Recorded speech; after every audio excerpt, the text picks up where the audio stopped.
Participado para dialogar con el diputado nacional Mario Leito, que también está preparando, se viene preparando y se lanza a esta elección provincial como candidato a legislador, ¿verdad, Mario? ¿Cómo te va? Buen día. ¿Qué tal? ¿Cómo te va, Indalecio? ¿Cómo estás vos? Bueno, nosotros cuando el peronismo sale a cancha salimos todos. Tenemos un poco de obligación nuestra de aportar desde el lugar que vos puedas.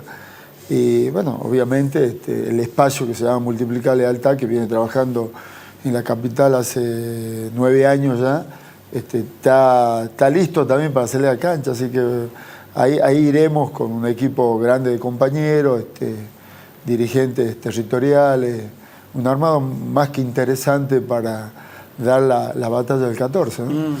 Vos viniste de los últimos años, de toda la vida, lo charlamos varias veces, que militás en el peronismo, pero como asentándote fuerte en la capital, armando tu estructura. ¿Cómo ves lo que va a ser esta, más allá de la pelea, de, entre comillas, particular de tu agrupación, del frente de todos, ¿no? por quedarse con la intendencia? Nosotros creo que estamos muy bien posicionados, el peronismo en general en la provincia. Hace falta ver un par de encuestas y se van a dar cuenta de lo que le estoy hablando. Creo que la definición nuestra de nuestros candidatos ya con un tiempo importante, esto nos da tranquilidad, acomoda el tablero partidario o interno del Frente de Todos, donde todos saben cuál es el rol que debe cumplir cada uno. Entonces, el tema de Osvaldo Jaldo, candidato a gobernador, acompañado por Juan Mansur, y la definición que han tomado ellos, en definitiva, que Roxana sea nuestra candidata, eso ordena también para abajo. Y los de abajo todos somos conscientes que debemos acompañar, trabajar, por lo que consideramos es una posibilidad concreta, lo que vos me preguntabas, de poder recuperar la capital en estos momentos. Nosotros notamos que la fuerza de la oposición está con muchísimos problemas. El otro día hablaba con un colega tuyo y digo, creo que básicamente por lo menos 3 problemas tienen. ¿Esos problemas cuáles son? El primero, sí, hay una falta de conducción en la oposición, y esa falta de conducción no es tan solo provincial, sino también nacional, porque no hubo nadie quien pudiera ordenar esto, al punto tal de que ni siquiera pudieron ponerse de acuerdo cuál sería la metodología de la elección de los candidatos más importantes. Y ahí están, que dicen que están preparados para gobernar, pero no están preparados ni siquiera para decir qué o cuál va a ser la fórmula que van a sostener en Tucumán. Después tienen otro segundo problema, que lo tienen en la capital, que es un problema de gestión. Que tampoco hace falta ser un estadista o preparado técnicamente para darnos cuenta que la ciudad está devastada. Hay 2 ciudades acá, la ciudad de las 4 avenidas y la ciudad, después del segundo anillo, y no te digo nada en la periferia de la ciudad, está devastada. Ayer estaba en un barrio en donde me sorprendía porque vecinos habían tomado parte de la vereda, lo que sería la vereda, con una plataforma de cemento. Y ahí vos te das cuenta el abandono de la autoridad que debería poner orden, tener y prestar algunos servicios en la periferia de la ciudad. No existe, sinceramente no existe. Digamos, si nosotros tuviésemos que hacer un video de cómo está la ciudad, creo que lo que nos hizo Alfaro a nosotros de pararse con la cámara en algunos charcos de agua queda un poroto. Debe ser decir por lo de la SAT. Por la SAT. Marcando eso. En su momento que de nos que marcaba. La culpa es la SAT, no el municipio. Exactamente. Entonces, recorrer la capital te das cuenta de esto. Y entonces, volviendo al plano electoral, los vecinos hoy ya se dan cuenta de esa situación. Los vecinos que apostaron tal vez por él hace 3 años, hoy decididamente están dispuestos a producir un cambio. Y ese cambio hoy en la ciudad lo encarna Roxana Chala. Con todo no Juntos por el Cambio, paradójicamente digo. Vos decís que buscan un cambio, digo paradójicamente con lo que es el grupo, el nombre o la palabra que marca la oposición. Nada más que era el eslogan de que pegaba en el momento, pero realmente el cambio en la ciudad lo va a producir Roxana. Una compañera que mostró capacidad de gestión, técnicamente preparada, tuvo hechos puntuales en la función que llevó adelante en toda esta última época, hoy en el Congreso de la Nación, una compañera reconocida. Entonces creo que le venimos desde el Frente de Todos a mostrar a la sociedad y poner a disposición a la sociedad personas técnicamente preparadas, formadas, y con una gestión demostrada por donde tuvo que transitar. Así que bueno, esto nos trae la tranquilidad de que no tan solo vamos a ganar la provincia, sino que podemos recuperar la capital. Y el tercer problema que tiene la oposición es la ambición desmedida por buscar quién va a ser el que va a perder contra el Frente de Todos. O sea, vos decís, están peleando en este caso principalmente Sánchez y Alfaro por ser candidato a gobernador, pero además para perder. Ambición desmedida. Claro, o sea, ambición de perder, decís vos. Pero están decidiendo quién va a ser el que va a perder contra el Frente de Todos, porque la verdad no tienen ninguna chance. ¿Vos crees que no? No tienen ninguna. Mira, resulta que nosotros, cuando hablo de nosotros, hablo del Frente de Todos. Sí. Normalmente cuando comenzábamos una campaña electoral, nuestro candidato a gobernador siempre peleó desde atrás teniendo en cuenta las encuestas, siempre. Hasta los últimos 3 años, cuando nos enfrentamos con Alperovich o precisamente con Cambiemos, el peronismo venía así, en un proceso, y con el tiempo, digamos, termina posicionándose nuestro candidato y termina ganando por la diferencia que se gana, producto también de un trabajo territorial en la provincia importante. Hoy, después de varios periodos, podemos decir que nos encontramos arriba 10, 12 puntos en la fórmula de gobernador y vice. Ahora, hay una cuestión que menciona la oposición que dice, a ver, la coyuntura nacional, el desgobierno de Alberto Fernández, la profunda crisis económica, inflación, a pesar de todos los problemas que nosotros podamos tener internos, nos va a llevar al triunfo. Bueno, pero es una expresión de deseo.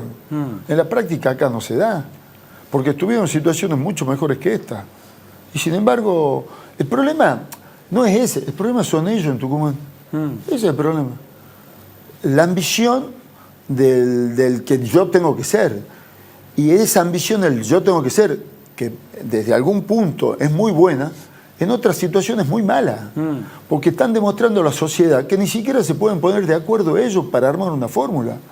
Ahora, si ellos son los mejores, estarían prácticamente definida la fórmula. ¿Por qué no lo pueden hacer? Por esta cuestión. Y esto también va a afectar mucho. Y esto se da cuenta la sociedad. Frente a un gobierno en donde Jaldo demostró, en el periodo que estuvo la responsabilidad de llevar adelante el gobierno de la provincia, que lo hizo con mucha autoridad y con muchísima gestión. Porque si hay algo que no van a poder cuestionar, es el trabajo y la gestión llevada adelante estos últimos 2 años en la provincia de Tucumán. Y esto obviamente queda reflejado en la opinión de la gente cuando vos le preguntas qué es lo que va a hacer en el futuro. Así que desde ese lugar creo que nosotros estamos muy tranquilos, vamos a trabajar mucho, nosotros tenemos responsabilidades, nuestra responsabilidad es de gobernar, eso es lo que estamos haciendo, y nosotros acompañando del lugar donde tenemos que acompañar. No, y te reitero la pregunta porque es algo que se menciona mucho, incluso dentro del oficialismo. ¿Cómo crees que puede pegar en su campaña, en su resultado electoral, el momento que atravesamos como país, principalmente en la economía, que está pegando duro, lo reconoce el mismo oficialismo? No, digamos. Claro que sí. Creo que el gran problema que nosotros tenemos, fundamentalmente el tema de la inflación, porque podemos ver algunos números con el tema de la posibilidad de mayor empleo, de índice de las construcciones en donde se aumentaron, digamos, en cuanto a la construcción y todas esas la cosas. Actividad viene aumentando, digamos, los índices de actividad. La exportación, digamos, hay algunas variables, algunos datos que son alentadores, pero también somos conscientes de que tenemos una inflación que es elevada y esto jode al bolsillo del ciudadano común. Si nosotros llegáramos a acomodar esa cuestión, que viene en un proceso de descendiendo la inflación, bueno, vamos a tener muchísimas más chances a nivel nacional. Esto lo sabemos, creo que Sergio Massa es consciente de todo eso, De hecho, nosotros todavía a nivel nacional estamos en un proceso de determinar en definitiva quién va a ser el compañero que va a llevar las banderas para las elecciones de fin de año. Te vi ahí bastante activo en el Congreso, en diputados, expresándote también en las redes con todo lo que tiene que ver con estos pedidos en contra de los ministros de la Corte Suprema de Justicia. Bueno, la verdad que soy el único tucumano que forma parte de esa comisión de juicio político. Bueno, gracias a Dios, creo yo que me tocaron a mí comisiones interesantes, muy importantes. Legislación penal, el tema de Hacienda y Presupuesto, que va todo por ahí, y hoy también la comisión de juicio político. Bueno, la comisión está trabajando. Al principio de esto, la oposición se ocupó, también con algunos medios que hay que decirlo, de tratar de desacreditar este juicio político, que esto iba a ser todo un circo, y sinceramente se trabajó muy a conciencia, con muchísima participación. Reunión a reunión se fueron pasando las etapas que nosotros creíamos que debemos transitar, y hoy estamos en un momento de producción de pruebas. Ya en su momento fueron comunicados los miembros de la Corte de la admisibilidad del proceso del juicio político. Hay 15 pedidos o 15 proyectos pedidos de juicio político, en donde hay aproximadamente 60 causas o motivos de lo que hacían de llevar adelante el juicio político a los miembros de la Corte. Hoy están viniendo para producir la prueba los testigos que fueron presentados, y se está marcando claramente la doble vara que tenían los funcionarios judiciales para situaciones similares. Tenemos el caso de... Vos me decís, había 15 causas. Por ahí lo que llama la atención es, si había tantas causas, ¿por qué recién se avanza a partir del fallo en contra de la vicepresidenta? Y no se avanzó antes, cuando ya había un montón de otras denuncias contra los ministros de la Corte. Bueno, siempre hay que esperar, siempre hay un momento político para hacerlo.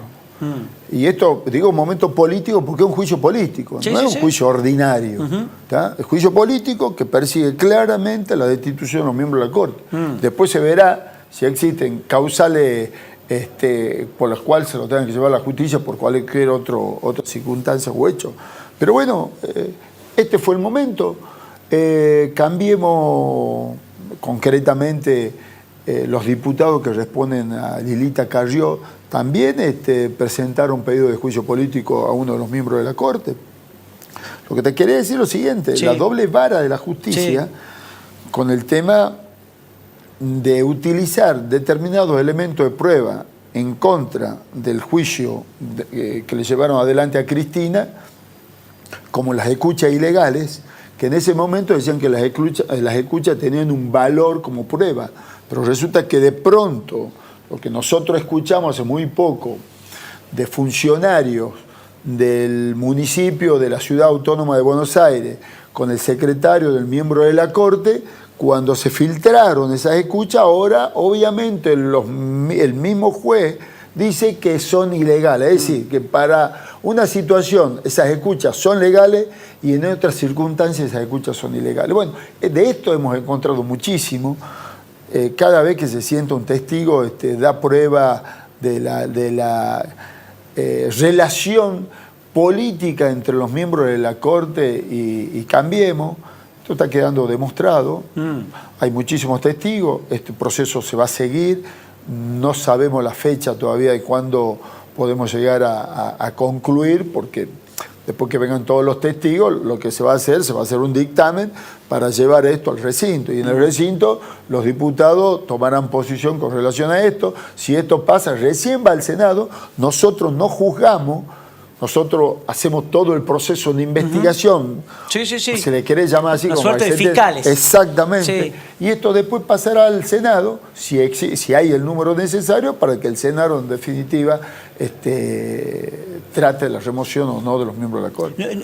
Por ahí queda la sensación, por lo menos para un sector de la sociedad que, si querés, menos cercano a las internas políticas o a la situación política, pero que ve a la vicepresidenta como y al presidente en la apertura de sesiones, hablando en contra de la Corte Suprema, la Corte, como vos decís, con estas situaciones que queda como en contra de la vicepresidenta o lo que sea, y de repente tenés los tres poderes de la Argentina que parecen atacándose y amenazándose continuamente. Pero, ¿no? El presidente creo que fue duro el día del inicio del ordinario de sesiones, pero creo que había parte de la sociedad que quería decírselo esto a los miembros de la Corte. Ahí estaban sentados 2 miembros de la Corte. Y fue ese el ámbito. Y hay que marcar estas cosas. No podemos dejar pasar por alto. Porque si no, todo vale. Los jueces, por ejemplo, fue citado uno de los fiscales la semana pasada. Que no fue. Que no fue. Lo hemos vuelto a citar y a convocar a que venga a testiguar. Seguramente no lo hará, pero es necesario que la sociedad de esto sepa. ¿Y quién mejor que el presidente para que se lo explique? Y el ámbito natural en donde estamos los representantes del pueblo. Entonces creo que para un sector seguramente puede haber sido muy duro, pero creo que para un sector también de la sociedad estaba esperando de parte del presidente que se expresaran estos términos. Te regreso acá a Tucumán. ¿Te gustaría sentarte en la legislatura? Yo, a ver, ¿de nuevo? Mira, yo soy una persona, no soy tan ambicioso con el tema de los cargos, al contrario, soy muy tranquilo en ese sentido. Lo que pasa es que formo parte de un espacio político. Y ese espacio, así como en su momento me buscó para que fuese candidato a intendente, hoy también me pide que sea candidato a legislador por la capital. Lo voy a hacer. Yo adquirí una experiencia legislativa en el Congreso de la Nación más que importante. Porque es otra liga, legislativamente hablando, y esto creo que alimenta, te ayuda a aprender, y creo que toda esa experiencia la podría volcar también la legislatura de Tucumán, en beneficio de los tucumanos, en definitiva. Pero hay compañeros... ¿Vos querés esperar a ver qué pasa y cómo resuelve después? ¿Cómo se resuelve la cuestión? Yo lo no digo voy en el buen sentido, digo. No voy a esperar. Nosotros tenemos decidido como multiplicar lealtad, salir a competir en la capital. Esto está decidido, lo vamos a hacer. Hay una estructura muy grande. El crecimiento del espacio fue tremendo. Y 2 detalles. Gonzalo Carrillo, que forma parte de nuestro espacio, hace 3 años, cuando vos le pedías a los dirigentes que armaran una grilla de quiénes iban a ser, por ejemplo, los 10 primeros concejales de la capital, te puedo asegurar que en ninguna de esas grillas estaba Gonzalo Carrillo. En ninguna. Y sin embargo, Gonzalo fue el único concejal que entró solo, que no entró con su legislador. Porque si ustedes analizan, se van a dar cuenta que los legisladores, entran los legisladores y entra el concejal con menos votos. Claro. Sí, en el caso de Gonzalo fue a la inversa. Entró solamente Gonzalo Carrillo, mucho más votos que el legislador que llevaba en aquel momento. Y Gonzalo lo que hace es irrumpe en la vida política del peronismo de la capital. Y hoy, el espacio como espacio, que creció muchísimo, no la ven venir. Y va a dar una sorpresa tremenda en la capital, en el peronismo de la capital, en donde hoy Multiplicar Lealtad se posicionó como una fuerza importantísima en la capital, en donde el desafío que nos planteamos no es que llevemos un legislador o un concejal, sino a darle la posibilidad a los tucumanos de que un nuevo espacio dentro del Frente de Todos puede emerger como una fuerza importante. O sea, que vos te ves jugando ahí entre los jugadores fuertes que hay en la capital del peronismo, que son varios. No tengo duda de eso. La última, cortito, lo pide siempre la audiencia decana, no es mi caso, pero no, bueno, ¿cómo lo ves Atlético? Venía un comienzo complicado. ¿Ya te pasó lo que pasó otras veces también en Atlético, que lo charlamos acá, que ya había hinchas que ya querían que se vaya más o menos Pusineri? ¿Cómo lo ve Atlético ahora? La verdad que hicimos un torneo bárbaro el año pasado y en no comenzamos bien. nosotros nos desprendimos de algunos jugadores, pero básicamente de 3 jugadores que eran titulares, 2 y medio te diría, que era Lampe uno, que era Carrera el otro, y eventualmente Lotti, que a veces era titular, a veces no, pero eran 3 jugadores importantes en el esquema del equipo de Pusineri. Sí. Nos desprendimos de esos 3 jugadores y había que encontrar esos 3 jugadores. Bueno, nosotros nos hemos reforzado y creo que todavía está en ese proceso el técnico de poder encontrar los reemplazantes. Básicamente, del arquero creo que lo tiene más claro, pero de los jugadores de cancha todavía creo que ahí tiene algunas dudas, o todavía no apareció el jugador que pudiera reemplazar a aquellos. Entonces esto también nos hizo bajar en el rendimiento. En la medida que encontremos el equipo, creo que el equipo va a conseguir resultados. Hemos jugado mucho mejor cuando hemos jugado de local la vez pasada. Fuimos este viernes a Córdoba, nos traemos un punto cuando pensamos que podrían haber traído los 3, por cómo se dio en el segundo tiempo. Creo que fuimos dominadores en el segundo tiempo, pero no tuvimos la profundidad necesaria como para poder concretar y traer esos 3 puntos. De todos modos, creo que hay un plantel importante, creo que hay un técnico importante y después tenemos que tener un poco de paciencia. Digamos, nosotros vemos equipos importantes de la élite del fútbol nacional, River, Boca, y que todavía no pueden arrancar, que están en ese proceso, o el propio Racing, que ayer ganó y se va posicionando, pero esto necesita un tiempo también, encontrar el equipo, hay que tener confianza, hay que tener fe, no hay que desesperarse por esas cosas y pensar que inmediatamente la solución está por cambiar el técnico o por lo que fuese. No se trata de esto. Nosotros creo que le hemos demostrado a través de los años que tal vez podría haber sido la peor solución que le puede traer a un equipo en determinados momentos. Entonces, el técnico nos demostró el torneo pasado de que era un buen técnico, no dejó de ser un buen técnico. Tendrán inconvenientes para tratar de armar el plantel o armar el equipo, pero hay que darle tiempo. Y en esta es responsabilidad ya de nosotros, en donde, si bien es cierto, con un oído podamos escuchar al hincha, pero también es necesario que tengamos el equilibrio y la tranquilidad necesaria para darle el respaldo que esa gente necesita. Ahora, al entregar eso, también nos estamos haciendo cargo de algo. Claro. Y esa sí es responsabilidad de nosotros. Esa sí es, porque te puede ir bien o te puede ir mal, y en eso lo tenés que soportar vos como dirigente. Claro. Es por eso que yo te mantengo muchísimo equilibrio, paz y tranquilidad. No me mareo ni en las buenas ni me deprimo en las malas. ¿Tá? Nosotros, el hincha, nosotros nos conoce, saben cómo actuamos. Tenemos ahí un cambio de año tras año muchas veces de jugadores. Hay que conservar siempre la base. Yo siempre digo que las bases son aquellos jugadores titulares. Claro. Pero acá me van a decir, che, ¿por qué vendiste 2 o 3? Pero también es necesario que se le explique al hincha. Nosotros, con los ingresos que tenemos de venta de entrada o de abono o de socio, no podés solventar el presupuesto que tiene Atlético Tucumán. Con el plantel. Exactamente. Claro. Entonces vos necesariamente, lo hacen todos los equipos de fútbol argentino, tenés que vender jugadores. Si nosotros nos hubiésemos propuesto vender más jugadores en este último libro de pases, vendíamos 2 o 3 más, porque había 2 o 3 jugadores más que todos los clubes lo venían a buscar. Ahora, necesitamos vender para poder tener un equilibrio económico también y poder funcionar. Claro. Bueno, esto es normal, es natural, está bien que así sea. Por eso muchas veces decimos, no hay que enamorarse de los jugadores, hay que enamorarse de la camiseta. Claro. Bueno, y estas son las cosas que por ahí te van a preguntar, che, pero después con la venta, ¿qué hicieron? Mirá lo que hicimos con las ventas de esos 3 jugadores. Lo compramos a Pereira el 100%, compramos a Capazo y lo terminamos vendiendo, compramos el 50% de Estigarribia. Es decir, que ese dinero que nosotros recibimos también fue para apostar en el fútbol.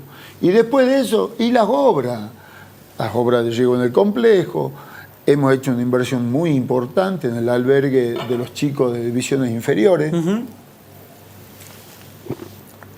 Los chicos de divisiones inferiores hoy tienen un lugar en donde van a vivir con un confort que no estoy estoy convencido que en su casa no la tiene. Claro, claro. Y después la pantalla, el sonido. Sí, todo es dinero.